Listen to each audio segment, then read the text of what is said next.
Okay, so let's get started. So I've just pulled up on my screen an example of what I'm using. So these are the Adobe applications that I have saved to my computer. So I use Photoshop, I use Lightroom, and I use Bridge. And Camera RAW down here is an extension for Bridge. And Lightroom Classic, I believe, is on my phone. So Lightroom and Bridge do tend to be quite similar, and most people will pick one. I actually swap between the two based on what I'm doing, but generally, for the most part, I use Bridge, I'd say 95% of the time. And what I do with my editing, which I hope that can help you with your editing style and workflow, is I do a batch edit using Bridge, and then if there's anything that I need to do specifically, I will open the photo in Photoshop and do the specific edits. So now I'm going to take you through. These are photos from a recent wedding that I have just finished. How beautiful are they? So I'm going to open, I've selected all of the photos from their little photo tour part, which is the photo shoot after the ceremony. So I'm opening them all in Camera RAW and I'm selecting all of them. Now, I have been photographing since I was 17 and have lots of different editing styles, but I actually have a preset that I have made for myself, which today I've called Wedding Beach. I do rename that, and sometimes I'll duplicate that preset and make edits based on what I'm doing and what I need. But this one works perfectly for this wedding that wasn't at the beach. It was in a pier. So I will apply that preset to all of the photos because it has all of the settings that I generally need. So if I came up here to look at my settings in the basic part, it's going to tell me here is my color temperature and my tint, my exposure, my contrast. This is all stuff that I generally like to do, and I was doing it on everything. So I just thought, let's just do it for everything. Down here are all the colors and the hues, the saturation that I like, luminance, all that. So this is like you can make a certain color darker, that sort of thing. So I will go through and do that for all of the photos and click done.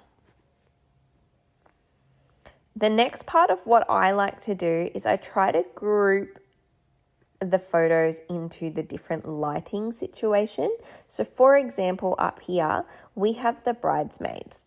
I'm going to highlight just those photos because they were all taken in the exact same spot with the exact same lighting and the exact same settings. So now I would open all of those, and again, I probably will highlight all of them. And when I'm looking at it, I kind of go, are there any edits that I need to make to this to make it better in terms of editing? And to be honest, it looks pretty good, and that is why I use my preset that I have made, because I have made it to work best for me in the way that I shoot. But we could make a few adjustments. So I might bring the shadows down a little bit, and then maybe I'll bring the whites up a little bit. Oh, actually we won't do that. I don't like that.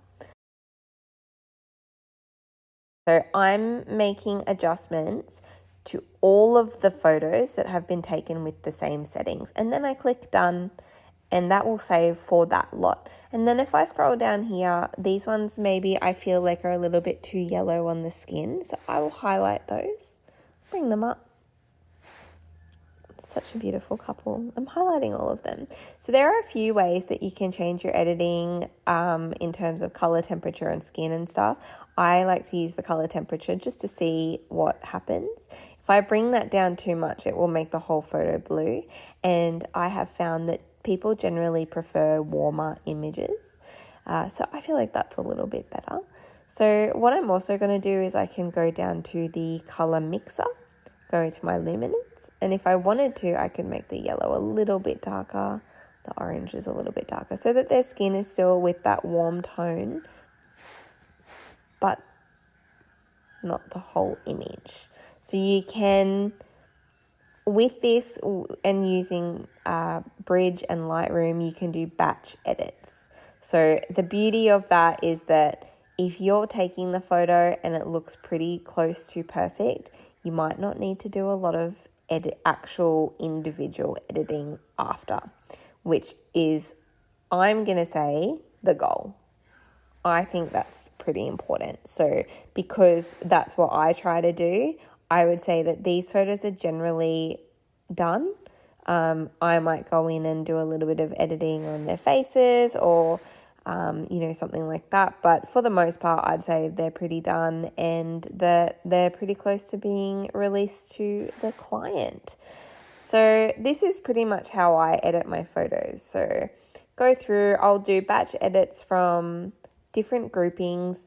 There are different ways that you could, so these all have 1 star on them because they were the ones that I wanted to pick. But if you wanted to, you could put, say, all of these photos here. I'm going to put a 5 star on them, and then that way I know that I'm going to edit those. I also like Bridge because you can actually sort by the settings over here. So if I wanted to say I'm going to sort by anything that's got an ISO of 100 and an exposure of 25 or 2500, that's all of these ones. So you could edit based on your settings as well. There are lots of different ways to do editing like this, and it is really about what feels good to you and what looks good and how you want it to look in the final product. Anyway, I hope this has been helpful for Bridge, and please let me know if you have any questions.